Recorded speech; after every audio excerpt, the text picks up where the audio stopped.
Another day, another Loco lawyer. This one is speaking out about the Karmelo Anthony case, and while I appreciate the need for creativity when defending your clients, I sure hope that Karmelo supporters aren't going to be placing any faith in his strategy.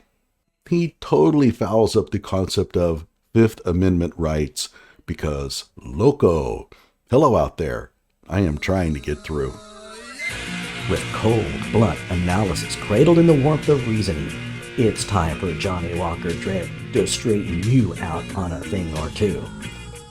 Emanating all the way from exciting Las Vegas, Oklahoma, it's time for the Johnny Walker Dread Show. The lawyer is Reverend Augustus Corbett.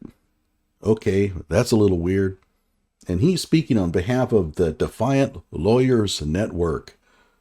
Take her away, preacher man.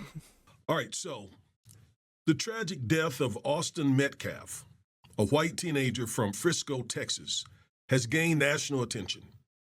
Police have arrested and charged 17-year-old, a black kid, Karmelo Anthony, with his murder. Notice that he's going to get the black kid, white kid thing out in front. The preacher has an issue with race. He even has a book out about how the education system mistreats black students. But okay, everybody's entitled to their angle. My law practice is based in Dallas County, which is just about 30 to 40 minutes south of Collin County, where this matter took place and where it will be adjudicated. Okay, so he's a lawyer from Texas, and in fact, he practices fairly close to where the incident occurs.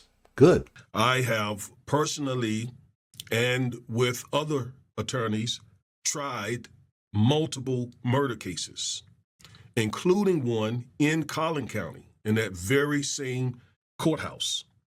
So I speak from both a legal and local experience. I bring that perspective to this. It wouldn't be hard to figure out which murder case he's talking about. Collin County doesn't have a whole lot of crime, so how many murder cases did it really experience in this man's career? But whatever. Now, let me talk a little bit about Collin County. It is very different from Dallas County. It is an affluent suburban county. Now, regarding the racial demographics, whites are about 50% of the population up there. Asians make up about 20% of the population. Hispanics make up about 16% of the population, and blacks around 11.5%. This is all based on census data. Now, in terms of the court system up there, Collin County is politically conservative, and it's often referred to as Trump country. Oh no, it's Trump country. That won't be the last time he mentions Trump, by the way. So it is very red up there. It is the home of Ken Paxton, our Attorney General here in Texas. Now, that said, I've never felt like when we've done cases up there, and we've done so many cases in Collin County, I've never felt like I or our client was mistreated in any way. We didn't feel like there was any racism going on. And we know, of course, racism is systemic. It's in, the systems and the institutions of America. But again, as far as dealing with people personally and individually, I cannot say that I remember an incident in Collin County or in the Collin County courthouse where I felt singled out because of my race or my clients. Gee, perhaps this racism thing is overplayed. Do you think? That said, a young black defendant like Karmelo Anthony will face a jury pool, if his case goes to trial, that does not reflect his racial background. And that's going to be something that his legal team will have to deal with. The fact that most of the jury pool, the 65 folks who will come into their courthouse during their trial, and they're going to have to pick the jury from those 65 people, and they're not going to be heavily African American, like it would be if you were in Dallas, for example. So you're saying that these white jurors would discriminate against Karmelo because he's black? Now, Karmelo is facing a murder charge, right, under Texas law. And since he is 17 years of age, he's automatically treated as an adult. And this will not be a juvenile case. He will be treated as an adult in adult court. Now, remember what he said. He's being treated as an adult in court. However, prosecutors must present his case to a Collin County grand jury so that the grand jury can review the evidence in this case and determine whether there is probable cause to indict Karmelo. Okay? Just because there is a pending murder charge doesn't mean that the grand jury is going to indict him.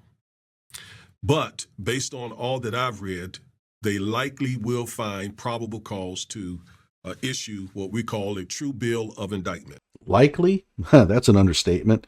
If this case was in Vegas, I would take every dollar I have and place it on an indictment. Now, there is an arrest record that has been made public, an arrest report.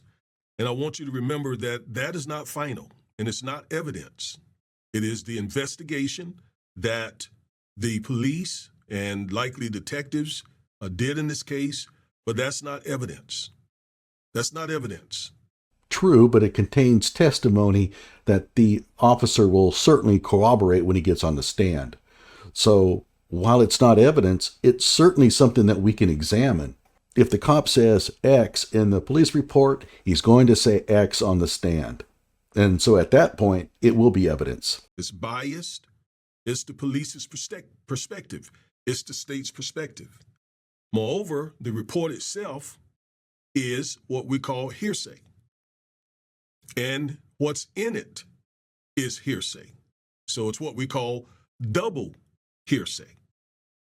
All right, so it does not come in the trial unless it's used for some other reason than to prove the truth of the matter asserted. If prosecutors want to use the report to prove the truth of the matter asserted, it should not come in.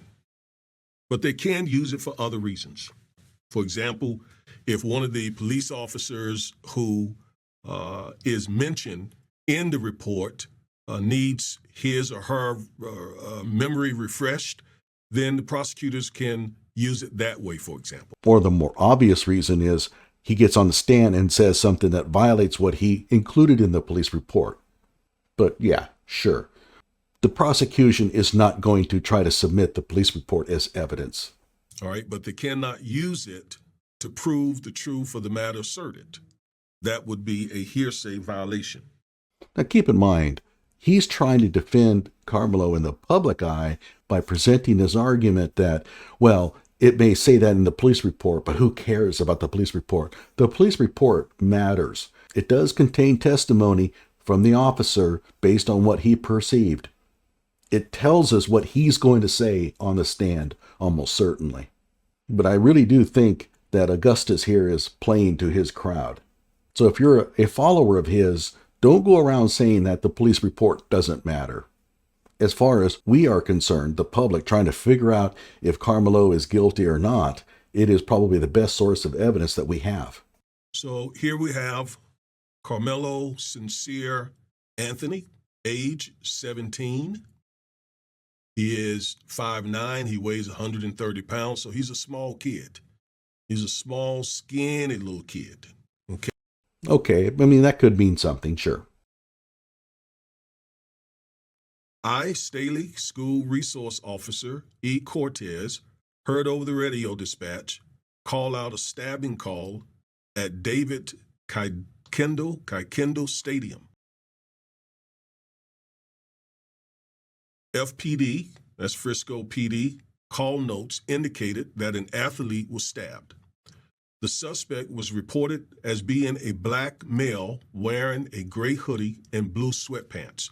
Now, I want to show you something here that may not mean anything, but it stood out to me when I read this. So just underscore that he made a note that the suspect is a black male. Yeah, I mean, okay. They gave out a description. The officer sees somebody who matches the description, so he can detain him for questioning. Okay, fine. I immediately left my office and ran across the Staley Middle School parking lot towards a southwest entrance into the stadium. As I entered the stadium, 2 high school age students informed me that the victim was on the north end of stadium by the bleachers under Memorial High School tent. In parentheses, he got, I did not identify these students. So there was no mentioning of their race. Okay, Why would that matter? These are just 2 students who walked up and said, hey, the stabbing occurred over on the other side. Why would their race matter at all? Unless you're a race baiter. Loco! There's no mentioning of their race. Once I arrived into the north side bleachers, an adult male who was on the track pointed out the suspect. I was not able to identify that witness. So here on 2 separate occasions, he didn't write. He wrote adult male. He didn't write Hispanic adult male. He didn't write white adult male. He didn't write for the 2 high school students above, 1 white, 1 Hispanic, 1 black. No, he just identified the race of the suspect in this case. So he's implying that the police officer is racist here. This is that systemic racism that he's talking about. Give me a break. The race of the victim might matter. The race of the suspect certainly matters because they're looking for him, trying to identify him. Whether or not the people who pointed him out are black or white or Hispanic is not relevant. I'm crazy. I'm the loco one. That may have been nothing, but it certainly does stand out to me. All right, let's keep reading.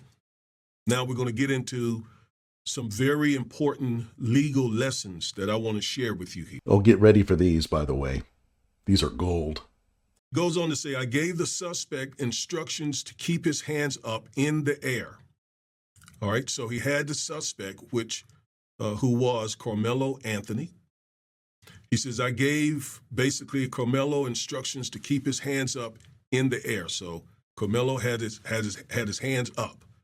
During this time, the suspect said verbally out loud, I was protecting myself. Now, let's go back. I point out that the officer said he instructed Karmelo to keep his hands up in the air. That means that he had Karmelo detained. He wasn't arrested, but he was detained. Yeah, good. We get it. I mean, that's pretty obvious to everybody. He was detained. Now, the reason I bring that up, and this is what we have to do when we're representing people, we have to go through each line of these reports and the discovery that we get, and we got to pick them apart. So he had the young man with his hands up. That means that young man was not free to leave. He was detained. And because he was detained, what he should have done, what the officer should have done, was read him his Miranda warning. His Miranda warnings. Well, that's your opinion. The officer is not required to. You have the right to remain silent. Anything you say can and will be used against you in a court of law. You have the right to an attorney. One will be appointed you if you can't afford him. All right? That's what he should have done. Because notice what happens. During this time, the suspect said verbally out loud, quote, I was protecting myself, close quote.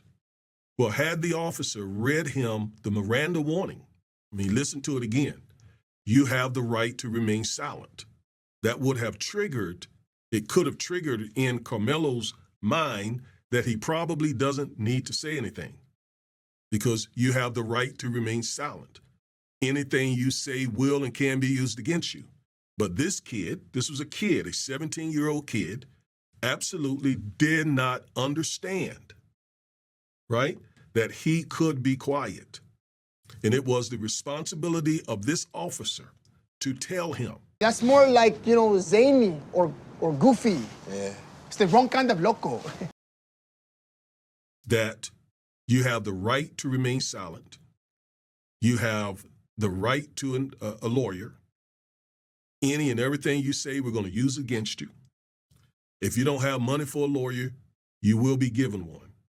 See, that motto would have caused young Karmelo to keep his mouth shut. I have a hard time believing this man is a lawyer. Where does he get this? Police are not obligated to read your Miranda warnings unless they're interrogating you. Think about the absurdity in this man's argument. Suppose that you're a police officer and you see a suspect that matches the description of a criminal and you start chasing after him and you're running through a field and he's ahead of you. Now what happens if the dude stops, turns around and says, okay, you got me, I did it. I mean, are you really going to say that the cop was obligated to warn him before he made those statements? The cop would have to be reading the Miranda warnings while he's chasing him. But he didn't. So he said, I was protecting myself. And I bring that up. Let me just say this. I bring all of this up to say that if this was our client, and I'm sure Mr. Clark and Ms. Cole will be thinking along these lines as well, we would file a motion to suppress these statements on the basis that Karmelo's constitutional rights were violated. His Fifth Amendment right to remain silent was violated. This is like watching the British version of The Office. Like, it's funny, but awkward and sad at the same time. Yes. Do what he was legally obligated to do under Supreme Court precedent, which is once he detained him to read him his Miranda warnings. The cop is not legally obligated to read your Miranda warnings. He can simply not do it. Now, any evidence you collect may be thrown out if you didn't read the Miranda warnings beforehand, but there's no legal obligation here. And by the way, your motion to suppress, denied. There's no way a judge is going to look at that motion to suppress and grant it, unless they're really just being nice to you. As for Supreme Court precedents, yeah, there is Supreme Court precedents on this matter, but it doesn't agree with him. More on that later. Okay. All right. It should be noted that I had not questioned him about the incident when he made that comment. Now, that would be their argument. That's going to be their argument if a motion to suppress comes up. And it's a pretty damn good argument. Which is, I didn't read him his Miranda warnings because I had not begun to interrogate him. Well, we would say that doesn't matter. We would still argue. In fact, I've gotten, I remember a huge case where they did the same thing to our client. I got that case dismissed because the officer did the very same thing. Sure, Jan. And our client confessed to the incident. But we got that confession, that statement, we got all that thrown out of court. And the case then was dismissed because that was the only evidence they had. Yeah, I ain't buying your story one lick. There had to be far more to it than that. I'm not saying that in this case. I'm not saying that what Karmelo said is the only evidence in this case. I don't know that to be true. Okay, from what's in this report, there were witnesses. So I don't know, and I'm not going to get a lot into the facts because I just don't know. All I have is this arrest report, and that's the police's side. That's those other witnesses' side. I can't. I've been doing this too long. I will not put a whole lot of credence into this report. But I want to read this part to teach you all. Okay, if you are detained, they should read you your Miranda warnings. But even if you don't have, even if they haven't read you your Miranda warnings, you need to know that you have the right to be quiet, and you need to be quiet. You don't need to say anything. Anything. If you have children, juveniles, that the police want to talk to, no. You have a Fifth Amendment right to say no. That's why the framers put it in the Constitution. Because the state or the feds shouldn't be able to force you to incriminate yourself. You have to be careful about this. Don't say anything, Delio. Your unwillingness to say certain things could be used against you. And I believe Ripley brought this up to me in the past. I will post a link to a video that provides a pretty strong counter-argument to what this man is saying. I grew up being taught if you're ever involved in one of these things as a private citizen, never talk to the police. When I started carrying a gun at an unusually early age, I spoke with lawyers and even a judge who said, never talk to the police, let your lawyer take care of that. And we all still hear that advice today. In my first book on this topic, The Book in the Gravest Extreme in 1980, based on that advice that was virtually unanimous from judges and lawyers, I recommended don't answer questions. Over the years, becoming an expert witness in these matters in the year 1979 and doing a great many cases since, I've had to change my mind on that. And it was the circumstances and collective case experience that changed my mind. Again and again, I saw the person who wouldn't talk to the police seen automatically as the perpetrator. From the beginning, your first impression means something. Your mother was right when she told you you only get one chance to make a first impression. It's been my experience over the decades that establishing that simple 5-point criteria, this man attacked me or whatever the active dynamic was, indicate that you'll cooperate by testifying, signing a complaint down the road, of course, point out the evidence, point out the witnesses. At that point, respectfully tell the police you'll have my full cooperation after I've spoken with counsel, and I'd like to speak to my attorney now. But I'll cut him some slack here. What he's saying is kind of commonly accepted in law. Okay? So this is a kid. So he doesn't know, and the officer didn't inform him.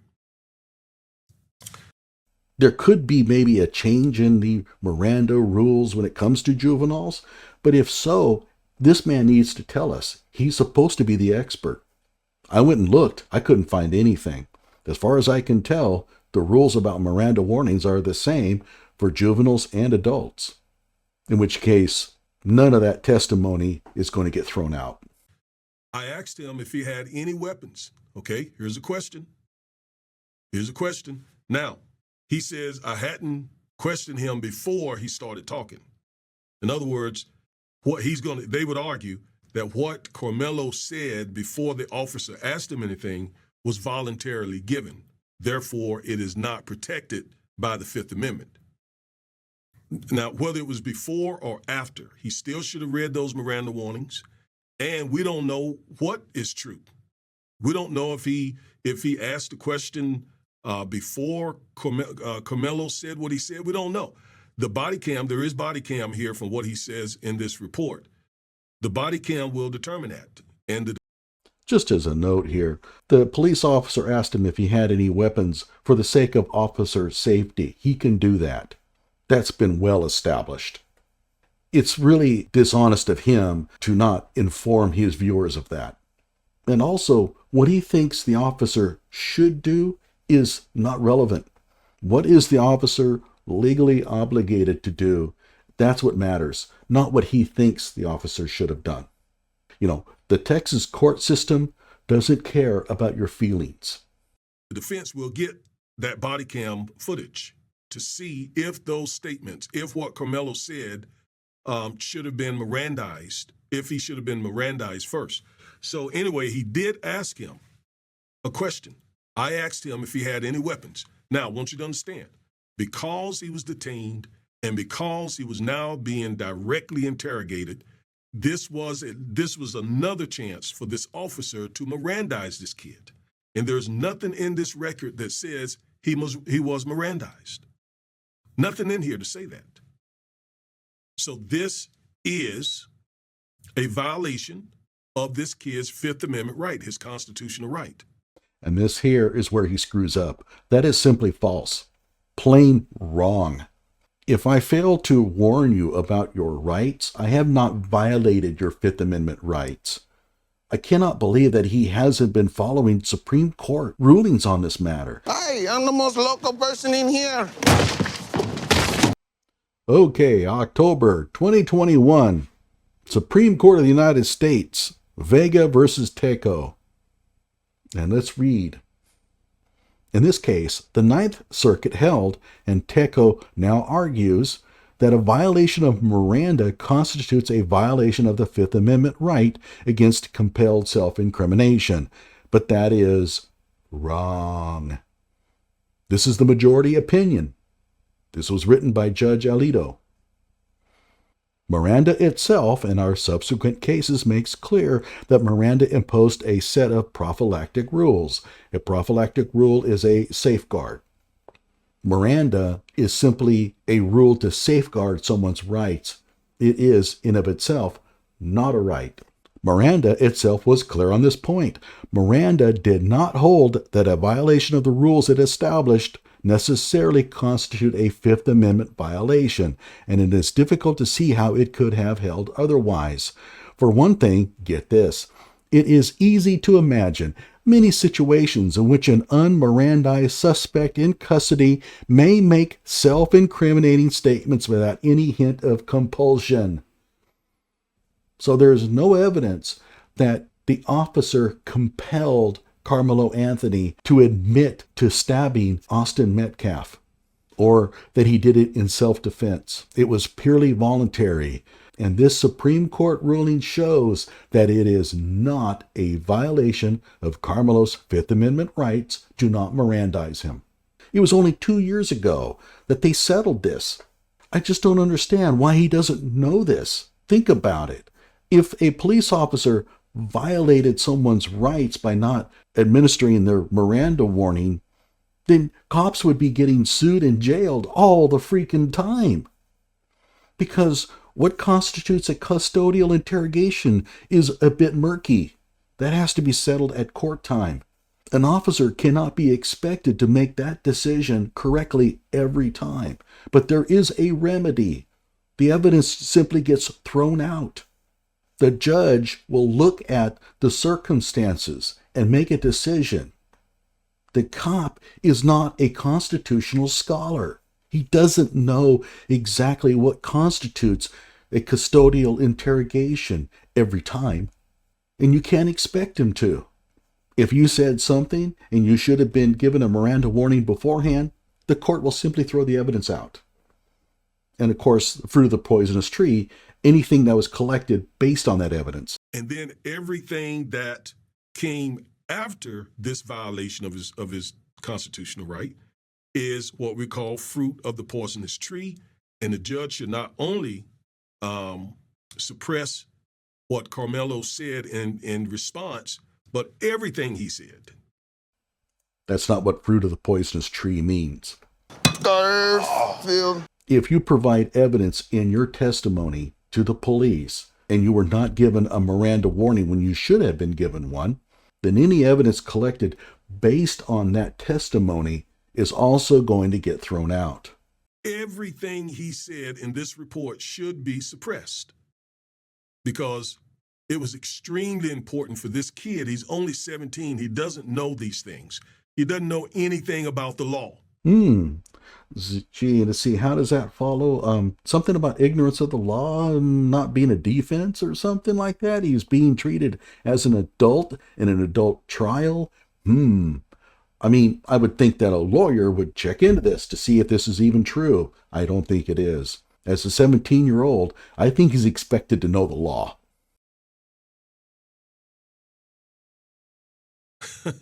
He should have been Mirandized. Okay? And he didn't get that. And so he's saying all sorts of things because the police didn't Mirandize him. All right, let's go back. I asked him if he had any weapons, and he said no. I patted him down for weapons while we were walking along the fence. I did not locate any on his person. I instructed the male to continue walking along the fence, which he complied, towards an area where there was an opening in the fence that led off the track.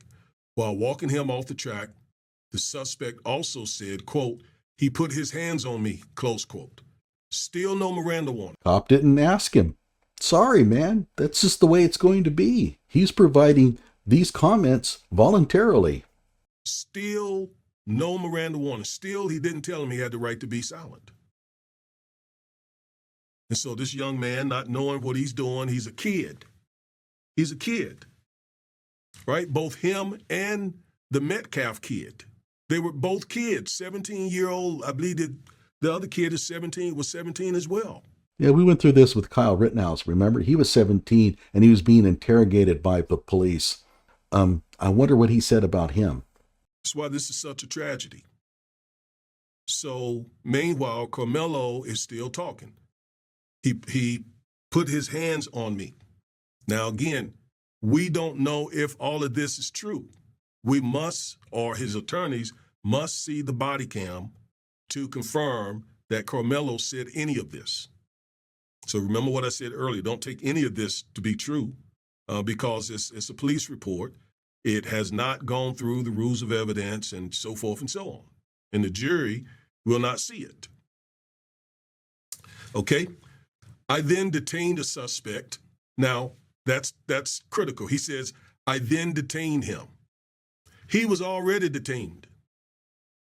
You're detained when you feel like you're detained. He's leaving out a crucial part of the sentence that the officer made here. Hang on for a second. And I mean that. When you reasonably think that you can't leave, then you're detained. And when a police officer tells you to keep your hands up in the air, you're detained. He has restricted your movement. You are detained at that point. If he got you like that, you're detained. You are restricted. You can't put your hands down. You can't walk away. You are detained. So it looks like this officer is trying to, put things in here now that he knows need to be in there. So he says, I then detained the suspect in handcuffs. In handcuffs. All the officer was saying was that he was placing the suspect in handcuffs. He used the word detained instead of placed. So what? And none of this is going to matter. Whether or not the police officer said that he was detained at a certain time or at some other time is not going to matter. The suspect then responds and says, I'm not alleged, I did it, close quote. Now that is what the officer said, Karmelo said. Well, first of all, we don't know that he said that. We don't know that he said that. And if he did say it, this statement should be inadmissible. It should be suppressed because this officer did not Mirandize this young man. The officer was on the radio. He says, I have the alleged suspect in custody. The suspect voluntarily blurted out, I'm not the alleged suspect, I did it. No Miranda warning is required there. Sorry, dude. Come on. And this was especially important because you're dealing with a 17-year-old young man, to my knowledge, that had never been in any trouble. Oh, I see. So you get special consideration if you've never been in trouble before. Never having been in trouble before and the age makes a difference, then it's up to him, the lawyer, doing a YouTube channel to come forward with evidence to show us that it makes a difference. But I have a feeling that the judge is simply not going to go for any of these arguments. So Mirandizing him was critical. All right. Next, Officer Rishi and I walked the suspect to patrol vehicle number 2412, which was on the northeast gate of Carindale Stadium. I don't know how to pronounce that. As we were walking to the squad car, the suspect was emotional and said, he put his hands on me. I told him not to, close quote. I'm trying to stress a couple of things here, folks. I'm trying to stress that you don't talk to the police without an attorney. I'm also trying to stress that you have the right not to talk to the police without an attorney present. And third of all, I'm trying to stress that that cop violated this young man's constitutional rights by not Mirandizing him. That is required under our Constitution. And it's not. The Constitution doesn't mention anything about Mirandizing. That was a Supreme Court decision back in the 1960s. But again, this man is completely ignorant of recent Supreme Court ruling on this matter. It's a warning. It is not a right. And by the way, not saying anything would not have helped Karmelo at all. To adopt an affirmative defense You have to be willing to admit to the elements of the crime. So at some point, he has to come forward and say, yes, I did the stabbing. Yes, it was self-defense. He has to make those statements at some point. If he makes them at the very moment that he has been placed in detention, that's stronger than if he had made them some time later after talking to a lawyer. If he just simply lawyered up, that is going to come out during testimony. I mean, they can't question him why he chose to lawyer up, but it's going to become very clear to the jury that, well, when the police confronted him, he didn't say anything about self-defense or that he had to do it to protect himself, or that he didn't even admit that he did it. It was only until later, after he talked to his lawyers, that he adopted the self-defense argument. That's not going to look good. So I'm sure that there's going to be a lot of debate in my comment section about this. I was scared for my life. That might be a good thing to say to the cops once they arrive. I mean, I wouldn't go any further than that, but if you don't establish that you were defending yourself, it's going to ring hollow if you adopt that stance later after talking to a lawyer. But at any rate, okay, fire away in the comment section about that. And so everything this young man said should be suppressed. Everything. Not a chance. Not a chance. That is an easy motion denial. Directly and as fruit of the poisonous tree. I did not question the suspect about the incident while he was escorted to the patrol vehicle.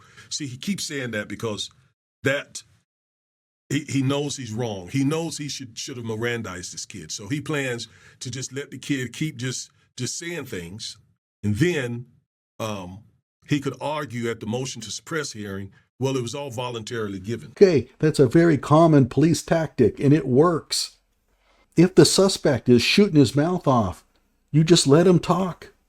The fact that the police officer is acknowledging that he doesn't have to Mirandize him because he's contributing all of this testimony voluntarily doesn't mean that the cop is admitting to guilt here.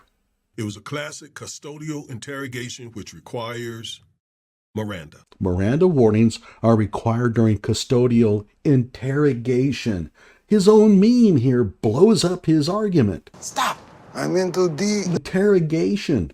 The cop is not interrogating Karmelo. He's just driving. Karmelo is talking. Okay, period. This is an easy one. This is a first-year law school situation.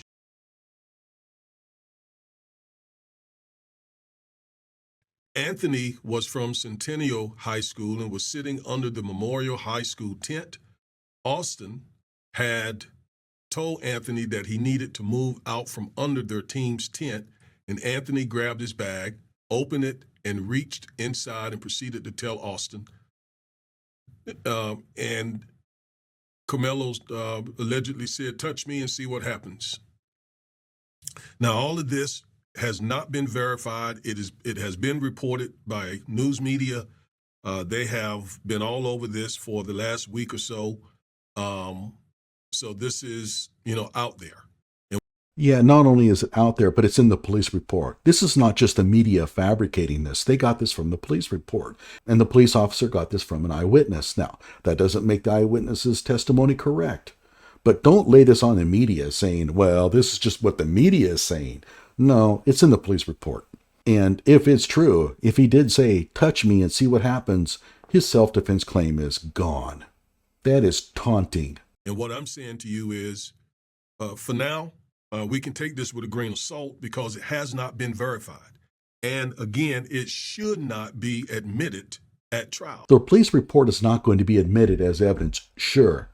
But the police officer almost certainly took down the names of the people that he talked to, and that person's going to be subpoenaed to be on the stand. And guess what they're going to say? So it's going to be presented to the jury.